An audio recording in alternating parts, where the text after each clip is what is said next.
For 18 months, he had swept floors, checked doors, and written incident reports about nothing more serious than stolen shopping carts.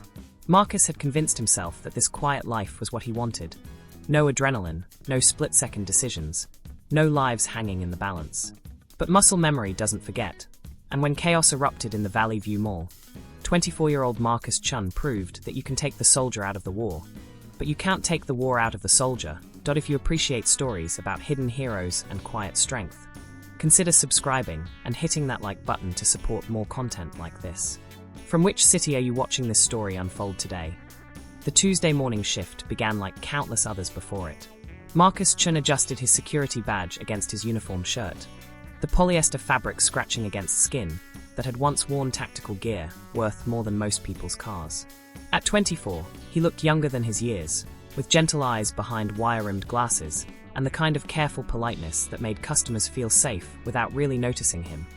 Valley View Mall sprawled across 3 levels of suburban retail paradise, anchored by department stores that had seen better decades and filled with the usual collection of clothing boutiques, electronics shops, and fast food vendors. Marcus knew every corner, every blind spot, every emergency exit. Not because the job required such attention to detail, but because old habits die hard, that he walked his morning patrol route with measured steps, nodding to store managers as they raised their security gates and switched on neon signs. Mrs. Patterson from the jewelry store waved from behind her counter, counting inventory with the methodical precision of someone who had been doing the same routine for 30 years. The teenagers working at the pretzel stand were already arguing about whose turn it was to clean the warming trays. Normal. Safe. Predictable. Marcus had chosen this life deliberately, trading the chaos of his previous existence for the mundane rhythms of civilian security work. His supervisor, a heavy-set man named Rodriguez who had been doing mall security since the 1990s, barely looked up from his crossword puzzle as Marcus signed in at the central station. "Anything interesting happen overnight?" Marcus asked, though he already knew the answer from scanning the incident log. "Kid threw up near the fountain around midnight," Rodriguez replied without lifting his eyes from the newspaper. "Cleaning crew got it. Otherwise, dead quiet." Dead quiet was exactly what Marcus preferred these days. The morning hours passed in their usual pattern. He helped an elderly woman find the pharmacy, directed a confused delivery driver to the service entrance, and reminded a group of middle school students that skateboards weren't allowed inside the mall corridors. Simple problems with simple solutions. By lunchtime, the mall had filled with its typical Tuesday crowd. A mix of retirees doing their walking exercise, mothers with strollers, and the occasional businessman grabbing a quick meal from the food court. Marcus positioned himself at his usual spot near the main entrance, where he could observe the flow of foot traffic while staying out of everyone's way. His radio crackled with routine communications from the other guards. Code yellow at Spencer's, possible shoplifter. Lost child at the information desk, parents notified. Wet floor situation near the orange Julius. The rhythm of retail security was like white noise to Marcus, familiar and forgettable. He had learned to let his mind drift during the quiet hours, though his eyes never stopped scanning. Training was hard to unlearn, even when you desperately wanted to forget. At 2:30 p.m., he noticed them. 3 men had entered through different entrances within a 5-minute window. Unusual, but not necessarily suspicious. What caught Marcus's attention was how they moved. The first man, tall with a baseball cap pulled low over his eyes, walked with the deliberate casual gait of someone trying not to appear purposeful. The second, stalkier and wearing a jacket despite the warm weather, kept his right hand near his waistband in a way that made Marcus's pulse quicken slightly. The third man was younger, maybe 19 or 20, with nervous energy radiating from every movement. He kept checking his phone and glancing toward the other two. Marcus felt his breathing change, becoming more controlled and deliberate. His peripheral vision sharpened. Without conscious thought, he began cataloging exit routes, potential cover positions, and civilian locations. The 3 men converged near the center court area, where a small crowd had gathered around a local artist doing caricature drawings. Perfect cover for a meeting that was meant to look accidental. Marcus activated his radio with subtle pressure, adjusting his position to maintain visual contact. "Rodriguez, this is Chun. Everything normal from your position. All quiet here, kid." "Why?" "Just checking in." The tall man in the baseball cap was doing something with his hands. Sign language, Marcus realized. Not standard ASL. but the kind of tactical hand signals used by military and law enforcement units. The message was brief and clear to anyone who knew how to read it. 2 minutes. South exit. Go. Marcus's heart rate increased, but his breathing remained steady. Muscle memory was taking over despite his mind's protests. He found himself automatically checking his equipment. A radio, pepper spray, and a flashlight that wouldn't be much use in a real confrontation. No weapon, no backup, no tactical gear. Just him, a cheap uniform, and 18 months of trying to forget how to be a soldier. The three men separated again, but now Marcus could see the pattern. They were positioning themselves at key points throughout the mall. The tall man near the main customer service desk where the cash office was located, the stocky one by the electronics store that processed large transactions, and the nervous young one near the jewelry stores. This wasn't random. This was planned. Marcus keyed his radio again, this time with more urgency. Rodriguez, I need you to discreetly contact local PD. We might have a situation developing. What kind of situation? Possible coordinated activity. 3 subjects, positioned at high-value targets. There was a pause before Rodriguez responded, and when he did, his voice carried the skepticism of a man who had spent too many years dealing with false alarms. Chun, are you sure about this? I don't see anything unusual from here. Marcus, nobody runs. Everyone stay where you are. The young man with the backpack pulled out the sawed-off shotgun, his hands shaking so badly that Marcus could see the weapon trembling from 50 yards away. Amateur. Dangerous because of his fear, not his skill. Marcus found himself moving before his conscious mind had fully processed the situation.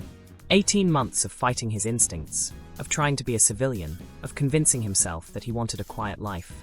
All of it evaporated in an instant, that he was no longer Marcus Chun, mall security guard. He was Staff Sergeant Marcus Chun, 75th Ranger Regiment, veteran of operations in places that didn't officially exist on any map. His first priority was getting the civilians to safety. Using hand signals he hadn't employed in over a year, he directed a group of teenage girls toward a service corridor that would lead them away from the main confrontation. An elderly man with a walker was struggling to move. Marcus helped him to cover behind a substantial concrete planter. Stay low, stay quiet, he whispered to the civilians within earshot. Help is coming. The 3 gunmen were shouting conflicting orders at each other and at the remaining shoppers.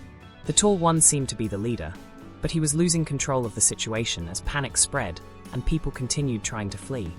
Danny, watch the north exit, he yelled at the young one with the shotgun.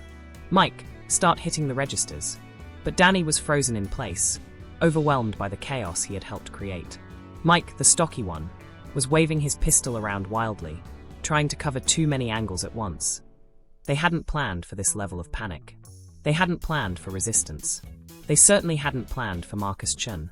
Moving with practiced silence, Marcus began working his way closer to the gunman, using the architectural features of the mall for concealment.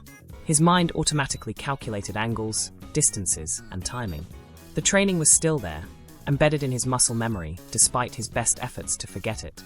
The leader spotted movement and fired another shot in Marcus's general direction, the bullet sparking off a metal trash can. Security. There's security moving around. Find him. Marcus smiled grimly. He had been found by much better hunters than these 3, and he was still breathing. From his position behind a large decorative column, Marcus could see that the young gunman, Danny, was having a full panic attack. The shotgun was shaking in his hands, and his breathing had become rapid and shallow. In about 30 seconds, he was either going to collapse or do something catastrophically stupid. Mike, the stocky one, was methodically robbing the electronics store, stuffing expensive items into a duffel bag while keeping his pistol trained on a terrified teenage employee. Professional enough to multitask, but not professional enough to maintain proper situational awareness. The leader was the real threat.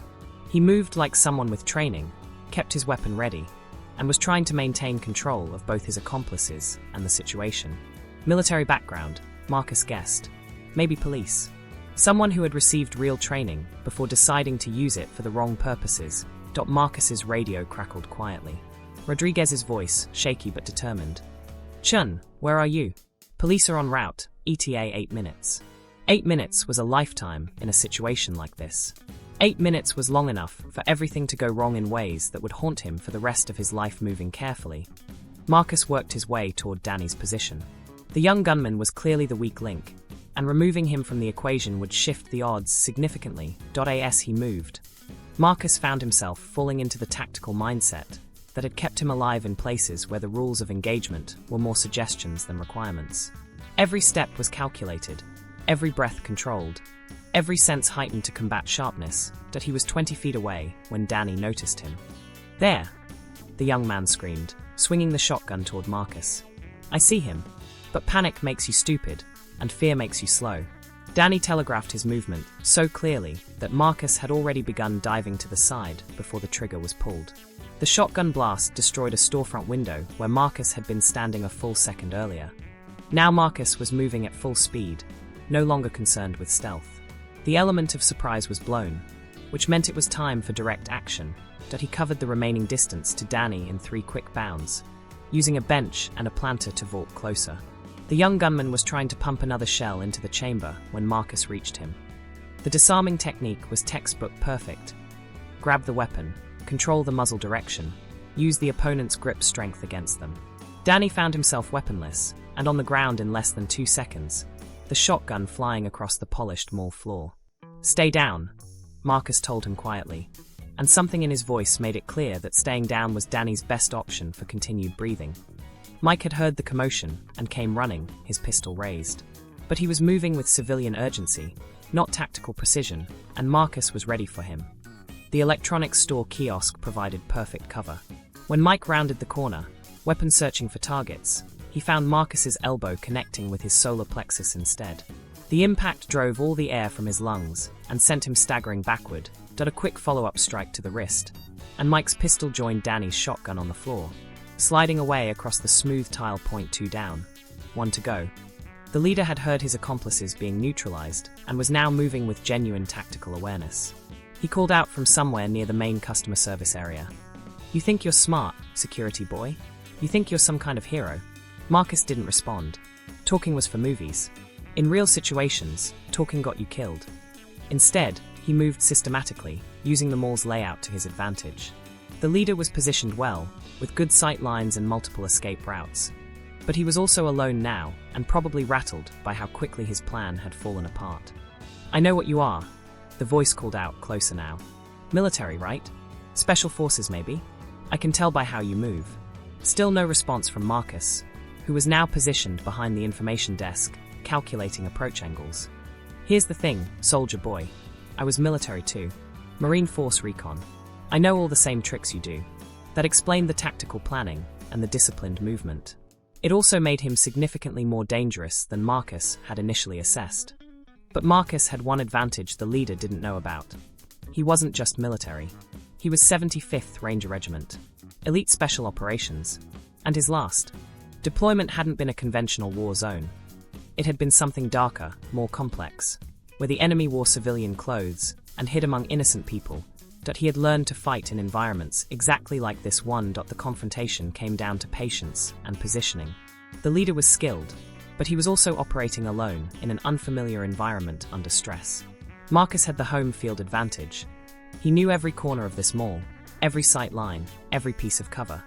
When the final engagement came, it was brief and decisive. The leader rounded a corner expecting to find Marcus in a defensive position, but instead found empty space. The attack came from above, where Marcus had climbed onto a raised planter and positioned himself for a vertical assault. The tackle brought both men crashing into a decorative fountain, sending water spraying across the mall corridor. The leader's weapon flew from his grasp, splashing into the shallow water. For a moment, they grappled in the fountain like gladiators, training matched against training, experience against experience. But Marcus had something the other man lacked. He was fighting to protect innocent people, not to harm them. That made all the difference. The leader went limp beneath the water, unconscious but breathing. Marcus stood slowly, water dripping from his uniform, and surveyed the scene. 3 gunmen neutralized, no civilian casualties, millions of dollars in merchandise and property protected. His radio crackled. "Police are entering the building. All security personnel, identify yourselves." "This is Chun," he responded, his breathing finally beginning to return to normal. 3 suspects in custody, situation secure. But as the adrenaline began to fade, Marcus realized that his carefully constructed civilian life had just been shattered. There would be questions. Reports, maybe even media attention. His quiet, anonymous existence as a mall security guard was over. The police arrived in force, followed quickly by paramedics and news crews. Marcus found himself being treated as both a witness and a hero, neither of which he wanted to be. Detective Sarah Walsh, a sharp-eyed woman in her 40s, interviewed him while the crime scene was being processed. "So let me understand this," she said, reviewing her notes. "You single-handedly disarmed 3 armed robbers, prevented what could have been a mass casualty event, and did it all with no injuries to civilians or yourself." "I did what anyone would have done," Marcus replied. Detective Walsh looked at him skeptically. "Mr. Chun, I've been doing this for 20 years. What you did today, that's not what anyone would have done. That's what someone with very specialized training would have done." Marcus said nothing, staring at his hands. "Your employment records show you started working here 18 months ago. Before that, there's a gap in your work history. Military service?" "Yes, ma'am." "What unit?" Marcus hesitated. "I'd prefer not to discuss that." "Mr. Chun, you just prevented what could have been a tragedy. People are going to want to know who you are, what your background is. The media is already calling you a hero." "I'm not a hero," Marcus said quietly. "I'm just someone who did what needed to be done." But even as he said it, Marcus knew that his quiet life was over. The footage from the mall's security cameras would be analyzed. His military records, classified though they might be, would eventually be discovered by someone persistent enough to look. The young man who had tried so hard to fade into the background had just stepped very publicly into the light. Rodriguez appeared at his elbow, grinning broadly. "Chun, you magnificent bastard. I owe you a huge apology. When you called in those suspects, I thought you were being paranoid. Turns out you probably saved dozens of lives today. Just doing the job, sir." "The hell you were. That wasn't security guard work. That was... hell, I don't know what that was, but it was beautiful to watch on the cameras." As the afternoon wore on, Marcus found himself retelling the events to various investigators, each time trying to minimize his role and emphasize the importance of proper police response and civilian safety. But the story was already taking on a life of its own. Evening. Footage from security cameras and cell phones had made its way to social media. The quiet security guard who moved like a special forces operator. The unassuming young man who had dismantled a 3-person armed robbery with precision that looked choreographed. Marcus's phone was ringing constantly. Reporters, his old military friends who had recognized him in the footage, even his estranged family members reaching out after seeing him on the news, but he ignored them all. Instead, he sat in his small apartment that night, staring at a commendation letter that Detective Walsh had given him on behalf of the police department.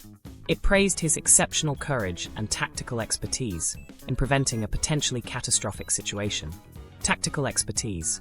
The very skills he had been trying to forget had now been officially recognized and praised. Marcus thought about his old unit, scattered now across the country and around the world. Some had transitioned successfully to civilian life, finding new purposes and new identities. Others had struggled with the adjustment, unable to find meaning in a world that seemed mundane after the intensity of special operations that he had thought he was in the first category. 18 months of quiet work had convinced him that he could be Marcus Chun the security guard, rather than Staff Sergeant Chun the elite soldier. Today had proven that assumption wrong. His phone buzzed with a text message from an unknown number. "Saw you on the news. Damn proud of you, brother." Williams.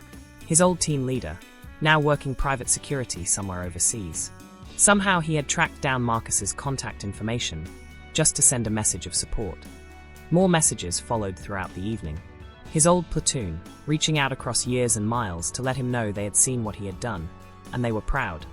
Marcus realized that he had spent 18 months trying to run from something that was fundamentally part of who he was. The skills, the training, the instincts. They weren't just his job, they were his identity. He wasn't Marcus Chun, who used to be a soldier. He was Marcus Chun, who would always be a soldier, regardless of what uniform he wore or what job he did. The next morning brought more attention than Marcus had experienced since leaving the military. News vans were parked outside his apartment building, reporters hoping to interview the hero security guard, who had prevented a mall shooting. Marcus slipped out through the building's service entrance and made his way to Valley View Mall, expecting to find a crime scene still under investigation. Instead, he found something unexpected. The mall was open for business, but with a difference. Store managers and employees who had barely acknowledged him for 18 months were now stopping to shake his hand and thank him personally. Customers were approaching him to express their gratitude. Mrs. Patterson from the jewelry store had tears in her eyes when she saw him. "Marcus, honey, I want you to know that what you did yesterday. My granddaughter works at the pretzel stand. She was here when those men came in. You might have saved her life." Rodriguez met him at the security office with a stack of paperwork and a grin that threatened to split his face in half. "Chun, corporate called this morning. They want to offer you a position as regional security supervisor. Significant pay increase, better benefits, and a real opportunity for advancement." Marcus looked at the paperwork without touching it.